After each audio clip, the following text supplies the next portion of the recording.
നമസ്കാരം, എല്ലാവർക്കും പുതിയൊരു യൂട്യൂബ് ക്ലാസ്സിലേക്ക് സ്വാഗതം. കഴിഞ്ഞ ക്ലാസ്സിൽ നമ്മൾ ഒരു പ്രൊഫഷണൽ ആൻസർ കീ ഡിസ്കസ് ചെയ്തിരുന്നു. ശിലകളെക്കുറിച്ചും ആഗ്നേയശില, അവസാദശില, കായാമൃതശില അതിൻ്റെ ഉദാഹരണങ്ങളൊക്കെ ഡീറ്റെയിൽ ആയിട്ട് പറഞ്ഞു. ഒന്നാമത്തെ ക്വസ്റ്റ്യൻ കഴിഞ്ഞു. അപ്പോൾ 2 മുതലുള്ള ചോദ്യമാണ് ഇനി നോക്കാൻ പോകുന്നത്.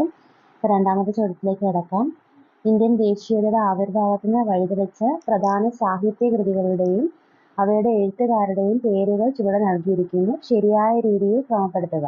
അപ്പോൾ എന്താണ് എഴുത്തുകാരും അവരുടെ കൃതികളും? അപ്പോൾ ഗോര കറക്റ്റ് ഓപ്ഷൻ സി ആണ്. ഗോര എഴുതിയത് ആരാണ്? രവീന്ദ്രനാഥ ടാഗോർ. പാഞ്ചാലി ശപഥം സുബ്രഹ്മണ്യ ഭാരതി. ഗോദാൻ പ്രേംചന്ദ്. നിബന്ധമാല വിഷ്ണു കൃഷ്ണ ചിപ്ലുങ്കർ. എഴുത്തുകാരും അവരുടെ കൃതികളുമാണ്. എന്തിനെക്കുറിച്ചുള്ള ഇന്ത്യൻ ദേശീയതയുടെ ആവിർഭാവത്തിന് വഴിതെളിച്ച സാഹിത്യകൃതികളാണ് ഗോരയും പാഞ്ചാലി ശപഥവും ഗോദാനും നിബന്ധമാലയും. ഗോര എഴുതിയത് രവീന്ദ്രനാഥ ടാഗോർ. പാഞ്ചാലി ശപഥം എഴുതിയത് സുബ്രഹ്മണ്യ ഭാരതി. ഗോദാൻ എഴുതിയത് പ്രേംചന്ദ്. നിബന്ധമാല എഴുതിയത് വിഷ്ണു കൃഷ്ണ ചിപ്ലുങ്കർ. ഇവിടെ നിന്ന് അങ്ങ് പഠിച്ചുപോണേ. ഗോര എഴുതിയത് രവീന്ദ്രനാഥ ടാഗോർ. പാഞ്ചാലി ശപഥം സുബ്രഹ്മണ്യ ഭാരതി. ഗോദാൻ പ്രേംചന്ദ്. നിബന്ധമാല വിഷ്ണു കൃഷ്ണ ചിപ്ലുങ്കർ. ഓപ്പറേഷൻ സുതാര്യത എന്തുമായി ബന്ധപ്പെട്ടിരിക്കുന്നതാണ്? കറണ്ട് അഫയേഴ്സ് ആണ്. ജികെയും കറണ്ട് അഫയേഴ്സ് മാത്രമേ ഈ ക്വസ്റ്റ്യൻ പേപ്പറിൽ നിന്ന് നമുക്ക് നോക്കേണ്ടതുള്ളൂ, ജനറൽ PSC ക്ക് വേണ്ടി. അപ്പോൾ ഓപ്പറേഷൻ സുതാര്യത കറണ്ട് അഫയേഴ്സിൽ വരുന്ന ക്വസ്റ്റ്യൻ ആണ്. ബി ഓപ്ഷൻ ആണ് കറക്റ്റ്. ഈ ഡിസ്ട്രിക്ട് എന്ന ഓൺലൈൻ പോർട്ടൽ സംവിധാനം വേണ്ടവിധം പ്രവർത്തിക്കുന്നില്ലെന്ന വിവരത്തിന്റെ അടിസ്ഥാനത്തിൽ വില്ലേജ് ഓഫീസുകളിൽ വിജിലൻസ് നടത്തിയ സംസ്ഥാന വ്യാപക മിന്നൽ പരിശോധന. ഓപ്പറേഷൻ സുതാര്യത എന്ന് പറഞ്ഞാൽ വിജിലൻസ് നടത്തിയ സംസ്ഥാന വ്യാപക മിന്നൽ പരിശോധനയാണ്. എവിടെയാണ് നടത്തിയത്? വില്ലേജ് ഓഫീസുകളിലാണ് നടത്തിയത്. അപ്പൊ എന്തിന്റെ അടിസ്ഥാനത്തിലാണ്? ഈ ഡിസ്ട്രിക്ട് എന്ന ഓൺലൈൻ പോർട്ടൽ സംവിധാനം വേണ്ടവിധം പ്രവർത്തിക്കുന്നില്ലെന്ന വിവരത്തിന്റെ അടിസ്ഥാനത്തിൽ വില്ലേജ് ഓഫീസുകളിൽ വിജിലൻസ് നടത്തിയ സംസ്ഥാന വ്യാപക മിന്നൽ പരിശോധനയാണ് ഓപ്പറേഷൻ സുതാര്യത. ഈ ഡിസ്ട്രിക്ട് എന്ന ഓൺലൈൻ പോർട്ടൽ സംവിധാനം വേണ്ടവിധം പ്രവർത്തിക്കുന്നില്ലെന്ന വിവരത്തിന്റെ അടിസ്ഥാനത്തിൽ വില്ലേജ് ഓഫീസുകളിൽ വിജിലൻസ് നടത്തിയ സംസ്ഥാന വ്യാപക പരിശോധനയാണ് എന്തെന്ന് പറയുന്നത്? ഓപ്പറേഷൻ സുതാര്യത എന്ന് പറയുന്നത്. നാലാമത്തെ ചോദ്യം നോക്കാം. ഇന്ത്യയുടെ നവ സാമ്പത്തിക പരിഷ്കാരങ്ങളുമായി ബന്ധപ്പെട്ട് നൽകിയിരിക്കുന്ന ആശയങ്ങളിൽ അനുയോജ്യമായവ കണ്ടെത്തുക. 3 കാര്യങ്ങളാണ് പറഞ്ഞിരിക്കുന്നത്. അത് 3ഉം ശരിയാണ്. അതങ്ങ് വായിച്ച് പഠിച്ചോണം. ഇന്ത്യയിൽ സ്വകാര്യവൽക്കരണത്തിന്റെ ഭാഗമായി BOT build, operate and transfer, PPP public private partnership തുടങ്ങിയ സംരംഭങ്ങൾ ശക്തിപ്പെട്ടു. നിങ്ങളോട് പറയാം. ഇന്ത്യയിൽ സ്വകാര്യവൽക്കരണത്തിന്റെ ഭാഗമായി ബോട്ട്, PPP തുടങ്ങിയ സംരംഭങ്ങൾ ശക്തിപ്പെട്ടു. ബോട്ട് എന്ന് പറഞ്ഞാൽ build, operate and transfer. PPP എന്ന് പറഞ്ഞാൽ പബ്ലിക് പ്രൈവറ്റ് പാർട്ണർഷിപ്പ്. അപ്പൊ ഇന്ത്യയിൽ സ്വകാര്യവൽക്കരണത്തിന്റെ ഭാഗമായി build, operate and transfer, public private partnership തുടങ്ങിയ സംരംഭങ്ങൾ ശക്തിപ്പെട്ടു. അപ്പൊ നിയന്ത്രിത സമ്പദ് വ്യവസ്ഥയിൽ നിന്ന് സ്വതന്ത്രമായതും ഉദാരവൽക്കരിക്കപ്പെട്ടതുമായ സമ്പദ് വ്യവസ്ഥയിലേക്ക് മാറി. അപ്പൊ നവസാമ്പത്തിക പരിഷ്കാരങ്ങളുമായി ബന്ധപ്പെട്ട് ഇന്ത്യ നിയന്ത്രിത സമ്പദ് വ്യവസ്ഥയിൽ നിന്നും സ്വതന്ത്രമായതും ഉദാരവൽക്കരിക്കപ്പെട്ടതുമായ സമ്പദ് വ്യവസ്ഥയിലേക്ക് മാറി. ഇന്ത്യൻ സമ്പദ് വ്യവസ്ഥയെ ആഗോളവൽക്കരണത്തിലേക്ക് നയിക്കുക എന്നതായിരുന്നു പുത്തൻ സാമ്പത്തിക പരിഷ്കാരങ്ങളുടെ പ്രധാന ലക്ഷ്യം. ഇന്ത്യൻ സമ്പദ് വ്യവസ്ഥയെ ആഗോളവൽക്കരണത്തിലേക്ക് നയിക്കുക എന്നതായിരുന്നു പുത്തൻ സാമ്പത്തിക പരിഷ്കാരങ്ങളുടെ പ്രധാന ലക്ഷ്യം. അഞ്ചാമത്തെ ചോദ്യം. കാർഷിക കാലങ്ങളെ അടിസ്ഥാനമാക്കിയുള്ള വർഗീകരണത്തിൽ പ്രധാന കാർഷിക വിളയായ ഗോതമ്പ് ഉൾപ്പെടുന്നത്? ഖാരിഫ്, റാബി, സെയ്ദ് വിളകള് നമ്മൾ നേരത്തെയൊക്കെ ഡിസ്കസ് ചെയ്ത ക്വസ്റ്റ്യൻ പേപ്പറിൽ പറഞ്ഞിട്ടുണ്ട്. അതിൽ ഗോതമ്പ് ഏത് വിളയാണ്? ഗോതമ്പ് റാബി വിളയാണ്. ഗോതമ്പ് ഒരു റാബി വിളയാണ്. ആറാമത്തെ ചോദ്യം. 18ാം നൂറ്റാണ്ടോടെ ഇംഗ്ലണ്ട് വടക്കേ അമേരിക്കയുടെ കിഴക്കൻ തീരങ്ങളിൽ 13 കോളനികൾ സ്ഥാപിച്ചു. തുടർന്ന് മെർക്കന്റിലിസം എന്ന വാണിജ്യ നയം കോളനികളിൽ നടപ്പിലാക്കി. താഴെ നൽകിയിരിക്കുന്ന നിയമങ്ങളിൽ മെർക്കന്റിലിസത്തിൽ ഉൾപ്പെടാത്തവ തിരിച്ചറിയുക. ഓപ്ഷൻ ബി ആണ്. 2, 3 ഉൾപ്പെടാത്തവയാണ്. രണ്ടാമത്തെ എന്താ? കോളനികളിലെ ബ്രിട്ടീഷ് സൈന്യത്തിനുള്ള അത്യാവശ്യ സൗകര്യങ്ങൾ ഇംഗ്ലണ്ട് നൽകുന്നതായിരിക്കും. ഇംഗ്ലണ്ട് കൊടുക്കത്തില്ല. ആ വടക്കേ അമേരിക്കൻ കോളനികൾ തന്നെ നൽകണം. മൂന്നാമത്തെ പോയിന്റ് എന്താണ്? പഞ്ചസാര, കമ്പിളി, പരുത്തി എന്നിവ വിവിധ രാജ്യങ്ങളിലേക്ക് കയറ്റി അയക്കാനുള്ള അനുമതി കോളനികൾക്ക് നൽകിയില്ല. ഇംഗ്ലണ്ടിലേക്ക് മാത്രമേ കയറ്റി അയക്കാവൂ. അതും ഡിഗ്രി പ്രിലിമിനറിയുടെ ഫസ്റ്റ് ക്ലാസ്സിൽ നമ്മൾ ഡിസ്കസ് ചെയ്തതാണ്. മെർക്കന്റിലിസം നിയമത്തിലെ എല്ലാ വ്യവസ്ഥകളും അതിനകത്ത് ഡീറ്റെയിൽ ആയിട്ട് പറയുന്നുണ്ട്. അപ്പൊ എന്തൊക്കെയാണ്? കോളനികളിലേക്ക് ഇറക്കുമതി ചെയ്യുന്ന തേയില, ഗ്ലാസ്, കടലാസ് എന്നിവയ്ക്ക് ഇറക്കുമതി ചുങ്കം നൽകണം. കോളനികളിലെ ബ്രിട്ടീഷ് സൈന്യത്തിനുള്ള അത്യാവശ്യ സൗകര്യങ്ങൾ ഇംഗ്ലണ്ട് നൽകില്ല. വടക്കൻ അമേരിക്ക കോളനികളിൽ നിന്ന് തന്നെ കൊടുക്കണം. പിന്നെ പഞ്ചസാര, കമ്പിളി, പരുത്തി എന്നിവ വിവിധ രാജ്യങ്ങളിലേക്ക് അയക്കാനുള്ള അനുമതി ഇല്ലായിരുന്നു. ഇംഗ്ലണ്ടിലേക്ക് മാത്രമേ കയറ്റുമതി ചെയ്യാനുള്ള പെർമിഷൻ ഉണ്ടായിരുന്നുള്ളൂ. അവർ ചൂഷണം ചെയ്യുകയായിരുന്നു. കോളനികളിലെ നിയമപരമായ പ്രമാണങ്ങളിൽ ഇംഗ്ലണ്ടിന്റെ മുദ്ര പതിക്കണം. അത് ശരിയാണ്. അതായത് ശരിയായ ഓപ്ഷൻസ്: കോളനികളിലേക്ക് ഇറക്കുമതി ചെയ്യുന്ന തേയില, ഗ്ലാസ്, കടലാസ് എന്നിവയ്ക്ക് ഇറക്കുമതി ചുങ്കം നൽകണം.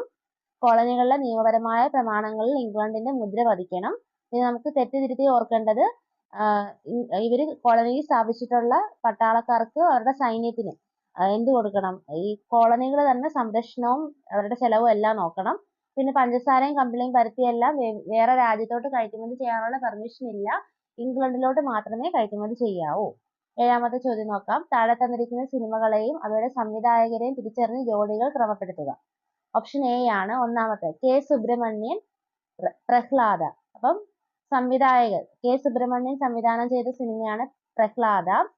ടി ആർ സുന്ദരം സംവിധാനം ചെയ്ത സിനിമയാണ് കണ്ടം വെച്ച കോട്ട്. എം ടി വാസുദേവൻ നായരുടെ നിർമാല്യം. രാമു കാര്യാട്ട്, ചെമ്മീൻ. അപ്പൊ നമ്മൾ അത് രണ്ടും ഓർത്തിരുന്നാൽ തന്നെ ഓപ്ഷനിൽ നിന്ന് കിട്ടും. അപ്പൊ K Subrahmanyam, Prahlada. T R Sundaram സംവിധായകരാണ്.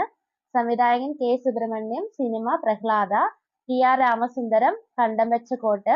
M T Vasudevan Nair, Nirmalyam. Ramu Kariat, Chemmeen. എട്ടാമത്തെ ചോദ്യം നോക്കാം. കാൽവൈശാഖിയുമായി ബന്ധപ്പെട്ട ശരിയായ പ്രസ്താവനകൾ ഏതെല്ലാം? ഓപ്ഷൻ ഡി ആണ് 3ഉം 4ഉം ആണ് ശരി. ഉഷ്ണകാലത്ത് പശ്ചിമ ബംഗാളിൽ അനുഭവപ്പെടാറുള്ള ഇടിയോടുകൂടിയ ശക്തമായ മഴയാണ് കാൽവൈശാഖി. ആലിപ്പഴ വീഴ്ചയും കാറ്റും പ്രധാന സവിശേഷതകളാണ്.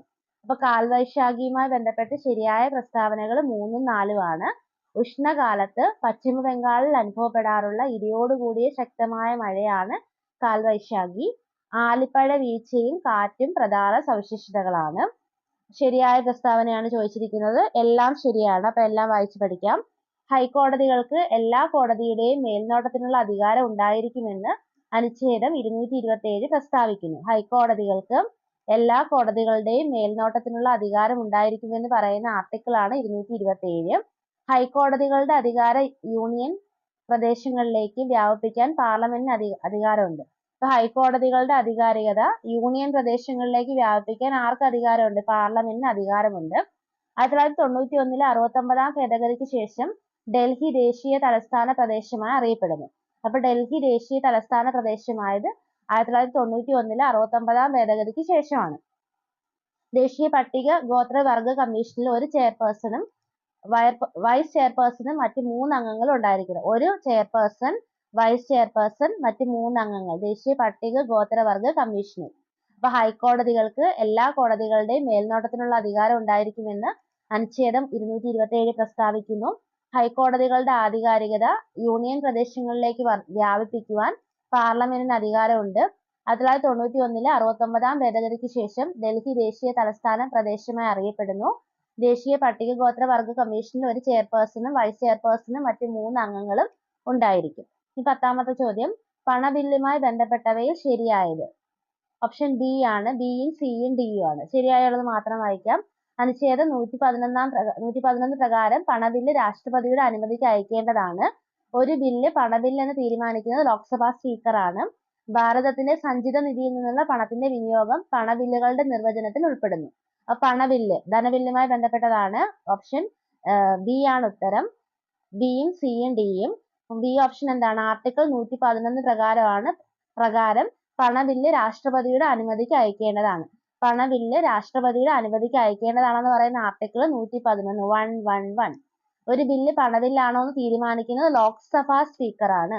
ഭാരതത്തിന്റെ സഞ്ചിത നിധിയിൽ നിന്നുള്ള പണത്തിന്റെ വിനിയോഗം പണബില്ലുകളുടെ നിർവചനത്തിൽ ഉൾപ്പെടുന്നു. ഇനി 11ാമത്തെ ചോദ്യം. കേരള സംസ്ഥാന വനിതാ കമ്മീഷനുമായി ബന്ധപ്പെട്ടവയിൽ ശരിയല്ലാത്ത പ്രസ്താവന? ഓപ്ഷൻ ബി ശരിയല്ല. കമ്മീഷന് 2 പേർ പട്ടികജാതിയിലോ പട്ടികവർഗത്തിലോ പെടുന്ന വനിതയായിരിക്കണം എന്നുള്ളത് ശരിയല്ല. അപ്പൊ ശരിയായിട്ടുള്ളത് എന്തൊക്കെയാ? കേരള സംസ്ഥാന വനിതാ കമ്മീഷൻ. ഒരു ചെയർപേഴ്സണും 6-ൽ കൂടുതലല്ലാത്ത മറ്റംഗങ്ങളും. ഓരോ അംഗവും 5 വർഷത്തേക്ക് ഉദ്യോഗം വഹിക്കുന്നു. കമ്മീഷന്റെ ഒരു യോഗത്തിന്റെ quorum 4 ആയിരിക്കേണ്ടതാണ്. കേരള സംസ്ഥാന വനിതാ കമ്മീഷൻ ഓർത്തിരിക്കണം. ഒരു ചെയർപേഴ്സണും 6-ൽ കൂടുതലല്ലാത്ത മറ്റംഗങ്ങളും ഓരോ അംഗവും 5 വർഷത്തേക്ക് ഉദ്യോഗം വഹിക്കുന്നു.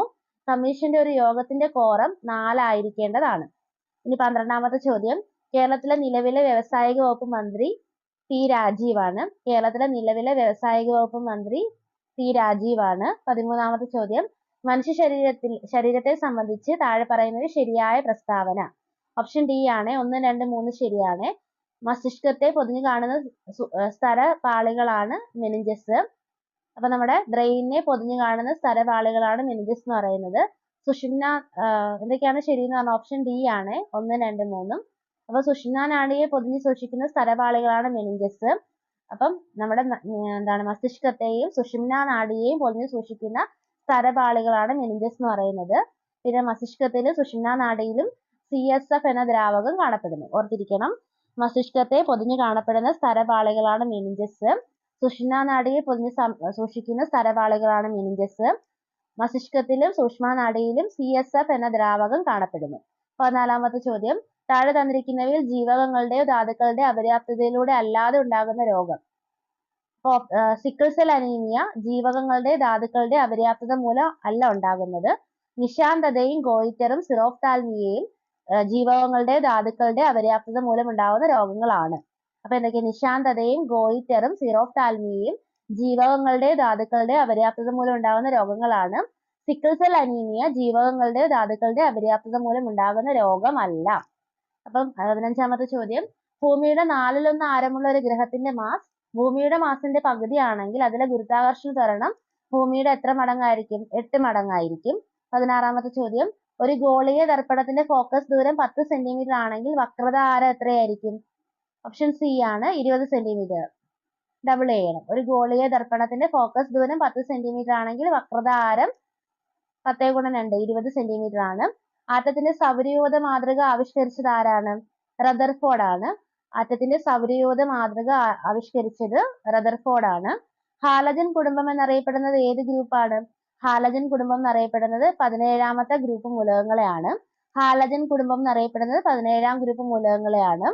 ഒരു ഓപ്പറേറ്റിംഗ് സിസ്റ്റം അല്ലാത്തത് ഏത്? ജിംബ് ഒരു ഓപ്പറേറ്റിംഗ് സിസ്റ്റം അല്ല. അപ്പൊ ഓപ്പറേറ്റിംഗ് സിസ്റ്റംസ് ഏതൊക്കെയാണ്? വിൻഡോസും യുണിക്സും ഉബുണ്ടു. ഇത് 3 ഓപ്പറേറ്റിംഗ് സിസ്റ്റംസ് ആണ്. വിൻഡോസ്, യുണിക്സ്, ഉബുണ്ടു ഇത് 3 ഓപ്പറേറ്റിംഗ് സിസ്റ്റം ആണ്. ജിംബ് ഒരു ഓപ്പറേറ്റിംഗ് സിസ്റ്റം അല്ല. വിൻഡോസ്, യുണിക്സ്, ഉബുണ്ടു ഓപ്പറേറ്റിംഗ് സിസ്റ്റത്തിന് ഉദാഹരണമാണ്. ജിംബ് ഒരു ഓപ്പറേറ്റിംഗ് സിസ്റ്റം അല്ല. ഫിഷിംഗ് എന്നാൽ എന്താണ്? സ്ഥിരമായിട്ട് ചോദിക്കുന്നതാണ്. നമ്മൾ ഓൾറെഡി ഡിസ്കസ് ചെയ്തിട്ടുണ്ട്. ഫിഷിംഗ് എന്ന് പറഞ്ഞാൽ എന്താ? വ്യക്തിഗത വിവരങ്ങൾ മോഷ്ടിക്കാൻ ആക്രമണകാരികൾ ഉപയോഗിക്കുന്ന ഒരു രീതിയാണ്. ഫിഷിംഗ് എന്ന് പറയുന്നത് വ്യക്തിഗത വിവരങ്ങൾ മോഷ്ടിക്കാൻ ആക്രമണകാരികൾ ഉപയോഗിക്കുന്ന ഒരു രീതിയാണ്. അപ്പൊ നമ്മൾ ക്വസ്റ്റ്യൻ പേപ്പർ ഡിസ്കസ് ചെയ്യുമ്പോൾ കുറേ ക്വസ്റ്റ്യൻസ് റിപ്പീറ്റ് ആയിട്ട് വരുന്നുണ്ട്. അപ്പൊ ക്വസ്റ്റ്യൻ പേപ്പറിന് അത്രത്തോളം പ്രാധാന്യമുണ്ട്. നമുക്കറിയാത്ത കാര്യങ്ങൾ നമ്മൾ അത് കൂടുതൽ പഠിച്ച് മുന്നോട്ട് പോകും. അപ്പൊ നമുക്ക് നല്ലൊരു അഡ്വാൻറ്റേജ് ഉണ്ടാവും എക്സാമിന്. അപ്പൊ 21ാമത്തെ ചോദ്യം നമ്മുടെ ഇതുമായിട്ട് ഈ പോർഷനുമായിട്ട് ബന്ധപ്പെട്ടുള്ളതാണ്. അതിന്റെ ആവശ്യമില്ല. അപ്പൊ ഇത്രയാണ് ഈ ക്വസ്റ്റ്യൻ പേപ്പറിലെ 20 ചോദ്യങ്ങൾ. അപ്പൊ കുറച്ച് IT ക്വസ്റ്റ്യൻ ഉണ്ട്, ഒരു കറണ്ട് അഫയേഴ്സ് ഉണ്ടായിരുന്നു, GK ക്വസ്റ്റ്യൻസ് ഉണ്ടായിരുന്നു. അപ്പൊ എല്ലാവർക്കും മനസ്സിലായെന്ന് വിചാരിക്കുന്നു. അപ്പൊ ക്ലാസ്സുകൾ ഇഷ്ടപ്പെടുകയാണെന്നുണ്ടെങ്കിൽ ലൈക്ക് ചെയ്യുക, ഷെയർ ചെയ്യുക, കമന്റ് ചെയ്യുക, സബ്സ്ക്രൈബ് ചെയ്യുക. അപ്പം പുതിയൊരു വീഡിയോ ആയിട്ട് അടുത്ത ക്ലാസ്സിൽ കാണാം. ബൈ.